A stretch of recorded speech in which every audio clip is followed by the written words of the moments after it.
to my very first episode on my channel. My name is Allie and I am so excited that you are here and to talk about this topic today. So I was reflecting this week and I really thought about how I started shifting my mindset into a more positive way of thinking.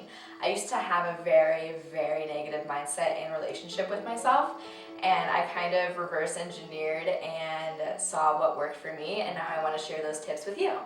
So we are going to talk about my 5 tips to creating a more positive mindset. Tip number 1, creating a gratitude practice. Gratitude determines your attitude, you feel me? So as humans, we can very easily get caught up in the day-to-day hustle and bustle. And in that state, we get very caught up in the situations, the problems, the confusion, just a lot of stuff that creates this cluttered around our minds and our energy. So whenever we can come back to what's important and express gratitude for what we have, that creates a massive difference on situations, on fights that you may be having, on drama that may be occurring in your life. So once we really start to shift our minds into focusing what we do have instead of the lack thereof, we can really talk on a more compassionate level to ourselves, to our friends, our families, our loved ones, and really bring back and drop into what's important. So my tips for creating a gratitude practice is to have a journal by your bedside that is your gratitude journal. And every morning when you wake up, write down 3 things you have to be grateful for. It can be something as simple as being able to breathe, your heart beating, the legs that allow you to walk around and get to where you need to be, your healthy, active body that keeps you alive. Whatever it may be that you have to be grateful for. You have a lot more to be grateful for than you may think. So really just drop down, take 5 minutes and write down 3 things that you have to be grateful for. And then at the end of every day, write down 3 things that happened that you are grateful for. If you had a shitty day, which that'll happen, no worries, write down 3 more things that you have to be grateful for. Tip number 2, be aware of what you are absorbing every day. What we absorb on a day-to-day basis sinks into our subconscious mind and really affects how we think and talk to ourselves. For example, whenever I was in a really negative and low place in life and mindset, I was following really negative people and people that were suffering like I was because it was comfortable and it felt comforting to know that I wasn't alone. However, I realized as I was starting to create a more positive way of thinking that I was thinking all the thoughts of the posts that I saw, like their thoughts became mine. And it was stuff like, I'll never recover, I'll never get better, every day sucks, every day is bleak, every day is grim, stuff like that, and that really sets a tone for your mindset. If you don't have a positive outlet to go to, that is really detrimental for your growth and your positive shift in your life. When we don't see positive and we only see negative, we allow that to dictate our mindset more than we realize. So I really invite you to unfollow anything negative that you find, even if it's someone that is a positive person, but you compare yourself to them a lot and you think you'll never be able to obtain what they have, unfollow that person for a little bit, because comparing is also a really nasty thing to do to yourself. It is all about your journey and where you are at. Those people started from somewhere as well, and you are too. So be patient with yourself and follow the journey. Another thing that we subconsciously absorb is music. I think of music as mantras. So whenever we have music that's playing that's really negative and really angry and sad every single day, I'm not telling you not to listen to that music every single day, by the way. I'm just telling you that it's not good to listen to every single day, because when we listen to that, that dictates our vibe throughout the day. Music is energy and a vibration, and when we have that constant angry, sad vibe, that is where our bodies stay and linger.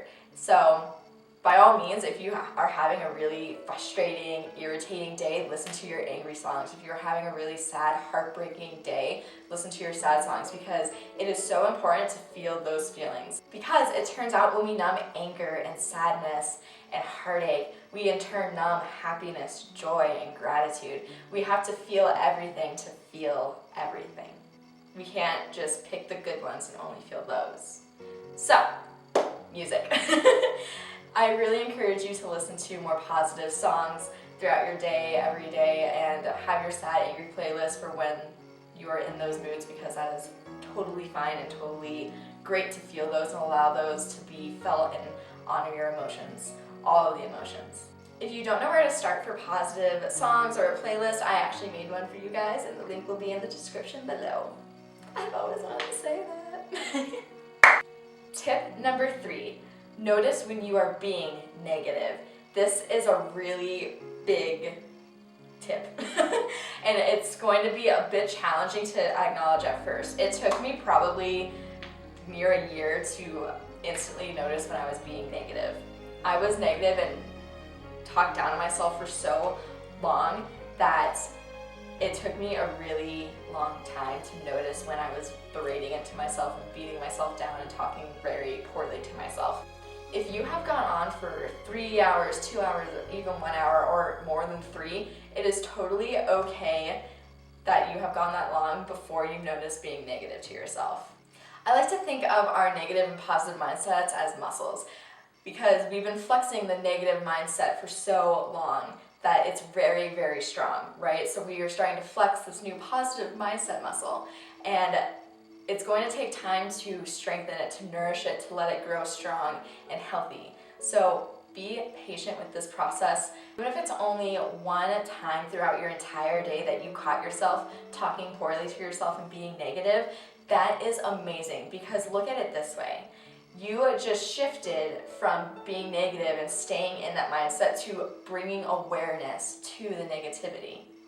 And that is huge. So bring awareness to the negative thoughts, take a few deep breaths to center yourself and really acknowledge how you're feeling, and ask yourself, how can I be more positive in this moment?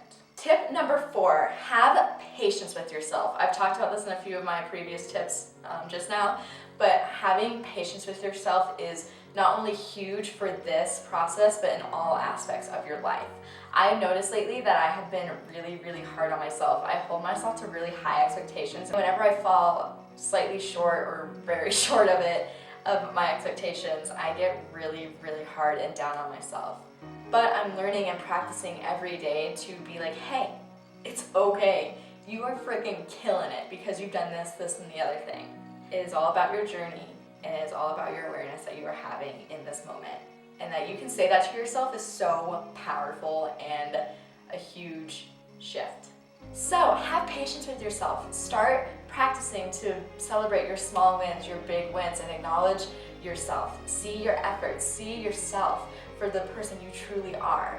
Remind yourself that you are going through a huge process, and that your process isn't always going to be linear. Some days are going to be really shitty and really hard, and you may be really negative, and that's okay. Because it's all about seeing how you were in that moment and how you can shift out of it in a better way the next time. And sometimes you're gonna forget and maybe not remember that specific time in that moment, but that's okay, because the more awareness you bring around it, the stronger it's going to become.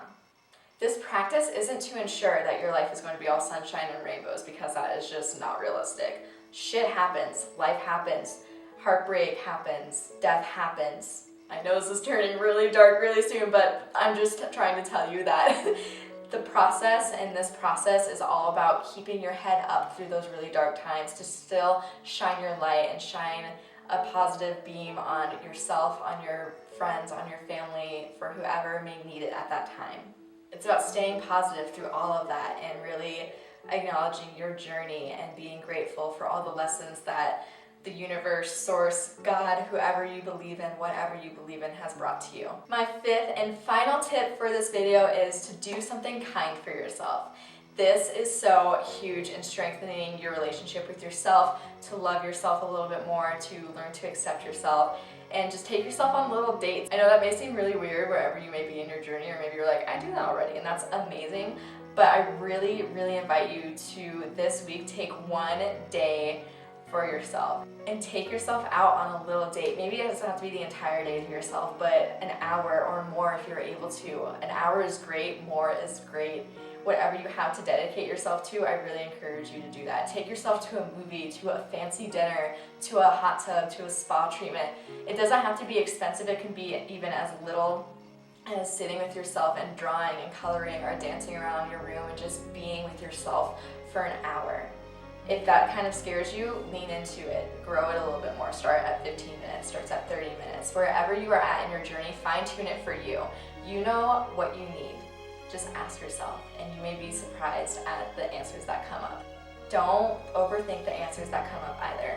Allow them to rise, acknowledge them. Don't let your ego get in the way, and do it. Go on a hike, go mountain biking, go on a bicycle ride, go longboarding, whatever it may be. Just make sure that it is for you, and I would really encourage for you to be alone on this date with yourself. It may be comforting and it may feel comfortable to invite a friend, but really stretch yourself into that uncomfortability and be alone for a little while. Okay guys, those were my 5 tips on how to strengthen your relationship with yourself. I hope you enjoyed this video, and let me know how it goes down in the comments. I'm really excited to hear about your journey, and I love you all, and I will see you on the next episode.